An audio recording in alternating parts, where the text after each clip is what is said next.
வணக்கம். இன்னைக்கு நாம ஒரு பிரம்மாண்டமான விஷயத்தை அலச போறோம். இது வெறும் கல்லும் மண்ணும் வச்சு கட்டப்பட்ட கட்டடம் கிடையாதுங்க. புராணங்கள், நம்ம மனுஷ உடற்கூறியல், ஏன் ஒட்டுமொத்த பிரபஞ்சத்தோட அமைப்பையே மிக துல்லியமா இணைக்கிற ஒரு மாபெரும் கட்டிடக்கலை அதிசயம். நம்ம முன்னோர்களின் அறிவியலை பார்த்து உலகமே எப்படி வியந்து நிக்குதுன்னு இன்னைக்கு நாம தெரிஞ்சுக்க போறோம். 3500 வருஷம் பழமையான ஒரு பழங்கால கோவிலுக்கும் சுவிட்சர்லாண்டில் இருக்கிற சர்ன் அணு ஆராய்ச்சி மையத்துக்கும் என்னங்க சம்பந்தம் இருக்க முடியும்? கேட்கவே ரொம்ப ஆச்சரியமா இருக்குல்ல. வாங்க, உலக புகழ்பெற்ற அந்த சிதம்பர ரகசியம் என்னன்னு கொஞ்சம் ஆழமா பார்த்து இந்த கேள்விக்கான விடையை கண்டுபிடிப்போம். சரி, முதல்ல இந்த உருவமற்ற ரகசியம்னா என்னன்னு பார்த்துடலாம். சிதம்பரம் இந்த வார்த்தையிலே ஒரு பெரிய அர்த்தம் ஒளிஞ்சிருக்கு. சித்துனா அறிவு, அம்பரம்னா வெட்டவெளி.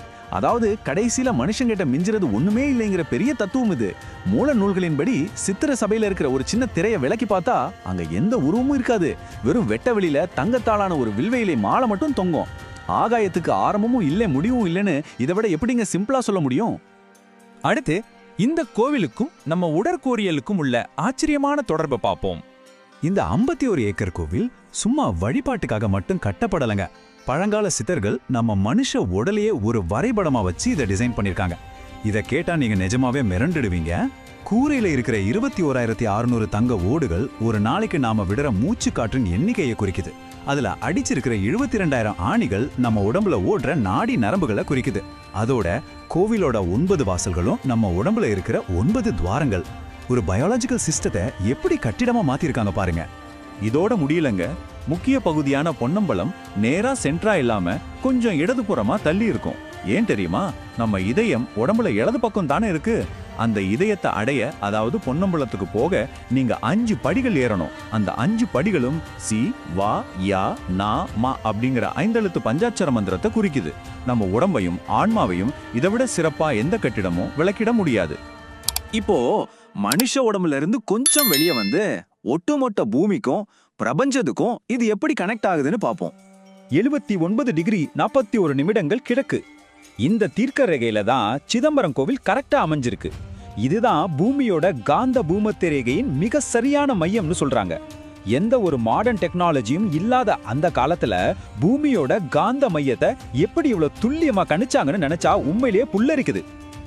இன்னைக்கு நாம யூஸ் பண்ற நவீன சேட்டிலைட் மேப்ல போட்டு பார்த்தா இன்னொரு பிரமிப்பான உண்மை தெரிய வரும். காற்றை குறிக்கிற காளஹஸ்தி, நிலத்தை குறிக்கிற காஞ்சிபுரம், அப்புறம் ஆகாயத்தை குறிக்கிற நம்ம சிதம்பரம், இந்த 3 முக்கிய பஞ்சபூத தலங்களும் கரெக்டா ஒரே நேர்கோட்ல, அதாவது அதே 79 டிகிரி 41 நிமிட தீர்க்க ரேகையில அமைஞ்சிருக்கு. இது நிச்சயமா ஒரு மேஜிக் மாதிரி தோணுதில்ல? இப்போ நம்ம முதல் கேள்விக்கே வருவோம். அணுக்களை பிளந்து ஆராய்ச்சி செய்யற உலக புகழ்பெற்ற சுவிட்சர்லாந்து சர்ன் மையத்தோட வாசல்ல நம்ம நடராஜர் சிலைய பிரம்மாண்டமா வச்சிருக்காங்க. அணுக்களின் மோதல்களையும் அசைவுகளையும் ஆராயிற அந்த அறிவியலாளர்கள் நடராஜர் ஆடுற அந்த ஆனந்த தாண்டவத்தை காஸ்மிக் டான்ஸ்னு சொல்றாங்க.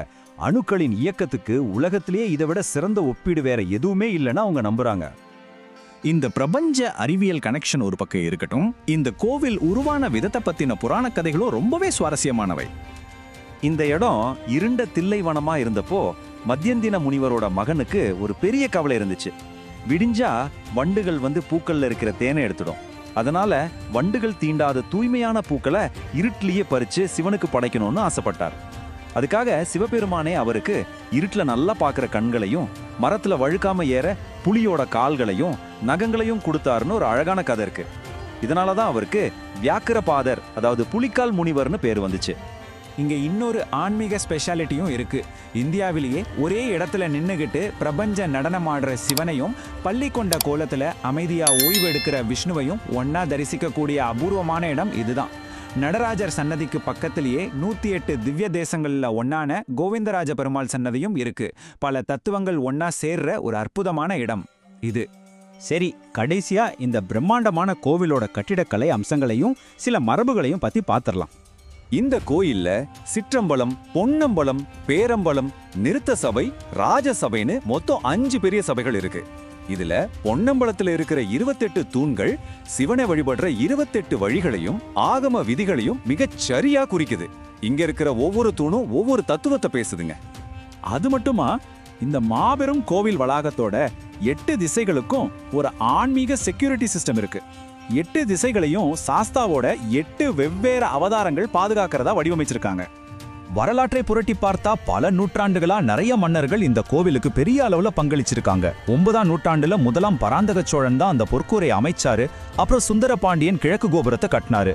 இதுல ரொம்ப ஆச்சரியமான விஷயம் என்னன்னா, ராஜேந்திர சோழன் காலத்துல ரொம்ப தூரத்துல இருக்கிற கம்போடியால இருந்து கூட மன்னர்கள் தங்கம் மாணிக்க கற்களை காணிக்கையா அனுப்பியிருக்காங்க. இப்போ நாம ஒரு முடிவுக்கு வந்துட்டோம். ஆயிரக்கணக்கான வருஷங்களுக்கு முன்னாடி கட்டப்பட்ட ஒரு அமைப்பு எந்த மாடர்ன் மிஷினும் இல்லாம நம்ம நரம்பு மண்டலத்தையும் மூச்சுக்குழலையும் இவ்ளோ துல்லியமா காட்டுது. பிரபஞ்சத்துல நடக்கிற அணுக்களின் நடனத்தையும் கச்சிதமா பிரதிபலிக்குதுன்னா நம்ம முன்னோர்கள் விட்டுட்டு போன இன்னும் எத்தனை மாபெரும் ரகசியங்கள் புதைஞ்சு கிடக்குமோ.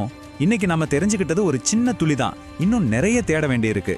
இந்த அற்புதமான சிந்தனையோட இன்னைக்கு நம்ம அலசல முடிச்சுக்கலாம். அடுத்த முறை வேறொரு சுவாரஸ்யமான தகவலோட சந்திக்கலாம்.